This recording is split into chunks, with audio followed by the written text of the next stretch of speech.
in many ways, you are documenting yourself in all these different ways. But when I look at the photos of you and I've met you, there are definitely two different entities there. And I think that's a great way of keeping separate and therefore sane down the road. It's like the analogy stepping on stage, a lot of performers become somebody else. Yeah. And I think there definitely is a separation from the beautiful photos you're creating and the person I'm talking to right now. Yeah, I mean, definitely people have told me, at least, the viewers who've gone onto Flickr, and they say, you know, I'm amazed how this picture looks so different from this one. And then I go back and look at the picture and, you know, I agree or disagree or whatever. But it's flattering to know that I can create a different character, even without being so intentional at the time, because at the time I was just taking advantage of whatever the light or the situation. And then I end up producing, with the whole context, a kind of different character in the image, and therefore a different character, the person in the image. How do you find your inspiration? How do you keep coming up with these very different ideas?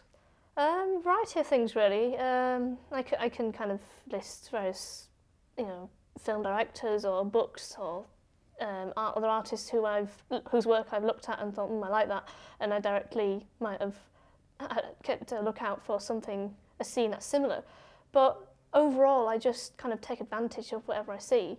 Like if I come away to a beautiful country and see a nice scene, like here in Seattle, take advantage of the scenery before me.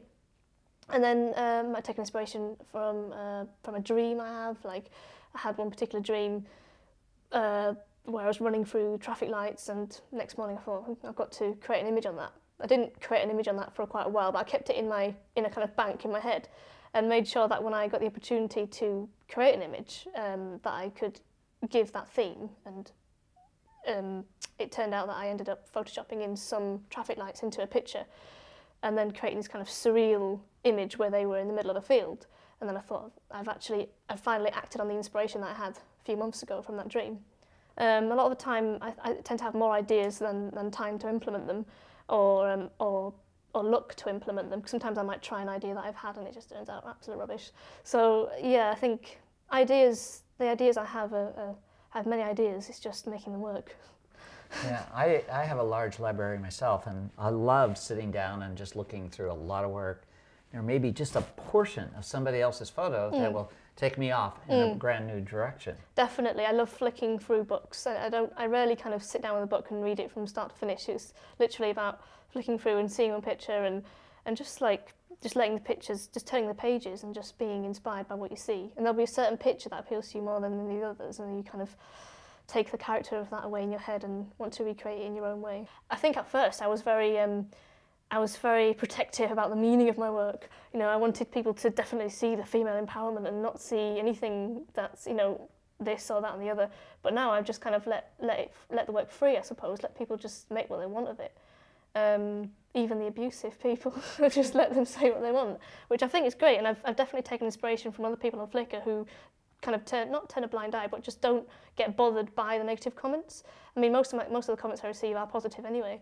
And people have their own interpretations of what a certain picture means or what it says to them, which is great, because when you're doing so much work about yourself, well, I think any artist, their work is literally, it has some connection to themselves. But with self-portraits, you're literally putting yourself into the picture. And when you've got a selection of pictures that are all technically of you, you want people to be able to bring something of their own experience to it. Otherwise, everyone will be bored stiff from knowing about your life. They've got to be able to see something universal in it. And a lot of the time people send me messages saying they see, you know, this picture means a lot to them because, which is great. It seems like the connecting chord from what I've seen is that there's always an out of balance, or you're not standing there stoically looking straight into the camera. You're always in a dynamic angle, or floating or falling, or... It's interesting.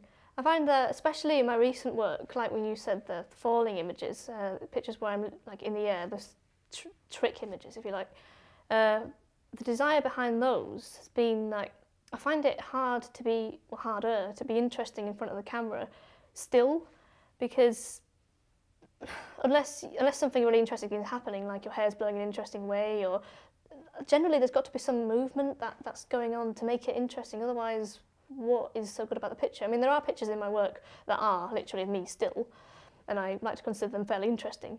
But I've increasingly found that when I'm creating my images, I need there to be something interesting going on.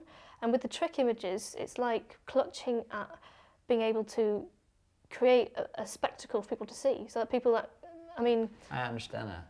There'll be a picture where I like the top I'm wearing, or I like the shoes I'm wearing, but what do they mean? I've got to put them in interesting context. I've got to make them they've got to be kind of ornaments to something else interesting happening. Yeah. And that's why I've become increasingly interested in doing... that moment. Yeah. Kind of magician. And I think that's a natural evolution of photography, because I think, you know, painters painted a lot of portraits, photographers did a lot of portraits, and now, you know, photography is a moving, you know, target. It keeps evolving, and the tools and the time are evolving as well. So I think that the work that you're doing, you know, reflects the times we live in, which is very frenetic and very active and somewhat off balance.